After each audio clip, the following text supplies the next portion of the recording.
Greetings, Camp Tuscazor Scouts, Scoutmasters, and fellow volunteers, and thank you for joining us for this weekend's river sweep. Well, my name is Shane. I am an AmeriCorps serving with Rural Action Zero Waste Program, and today I'll be talking to you about some of the safety tips that we need to keep in mind for our river sweep. First, we're going to talk about our personal protective equipment, or PPE. You'll notice I'm wearing this brightly colored vest. We should have a few in yellow, some in orange.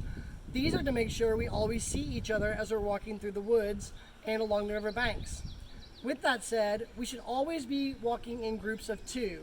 That way, we have the buddy system and we can help each other out with things. Some of the tools you'll need for your work include a little grabber for picking items up and a little poker. You'll notice this end is sharp, so please do not touch any of your friends or anyone else with the end of this poker or the end of this grabber, as much fun as it seems. These are for picking up items off the ground, so we do a little less bending over and a little less touching when we can. Now, we are going to have to touch things with our hands from time to time, but the personal protective equipment we'll use will be gloves. Everyone should have a pair of gloves on, whether you think you'll be touching things or not. It's great for getting thorn bushes out of the way or any other kind of vegetation as we go through the woods. Also picking up any kind of cans, glass, metal. It's a little safer on your fingers so you can reduce the chance of injury.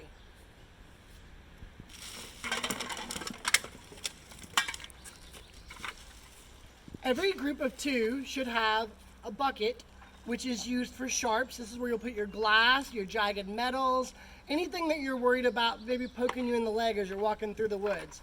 So one of the buddies in the pair can carry the bucket, which is great. And then the other buddy will have a brightly colored bag for all other things that can neatly fit in here.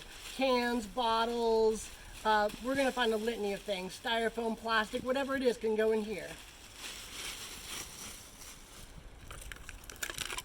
Some common things you may find in the woods that you want to be aware of: propane canisters. You should definitely notify an adult if there's not one right next to you when you find one of these, because only adults should be moving any kind of pressurized tank like this. But we also will find aluminum cans. Anyone can pick these up with your grabbers, throw them in your bag, they're good to go.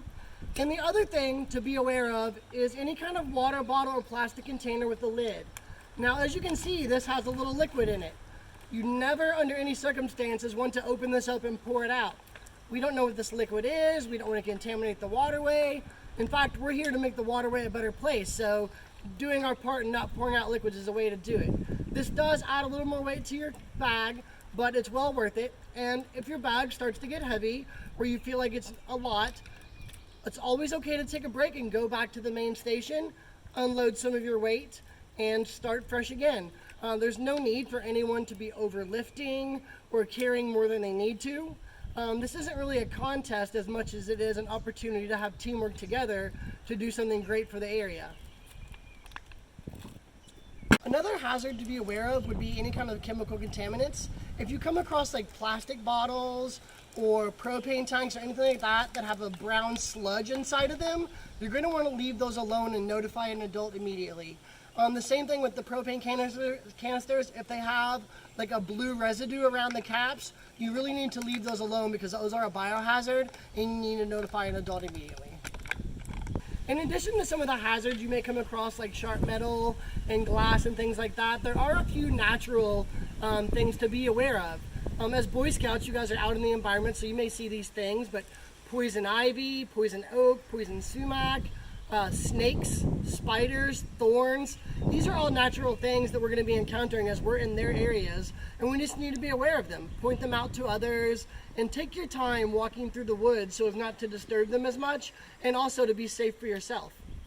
The final thing I'll leave you with is, if you do encounter anything that looks big or dangerous or questionable, absolutely seek out an adult or some sort of peer leader, as they should be more equipped to move that or assess it to see if it needs to be moved at all. There's no time or period that we should be doing things that are, as I said before, over the top. This isn't a contest. We don't need to lift great weights. We're just doing what we can to make the environment a better place. And at the end of the day, we're going to see great changes we've all made. Thank you all again for watching this video. Thank you for your help this weekend. I look forward to meeting you all in person and doing our part to make Camp Tuscazor a better place.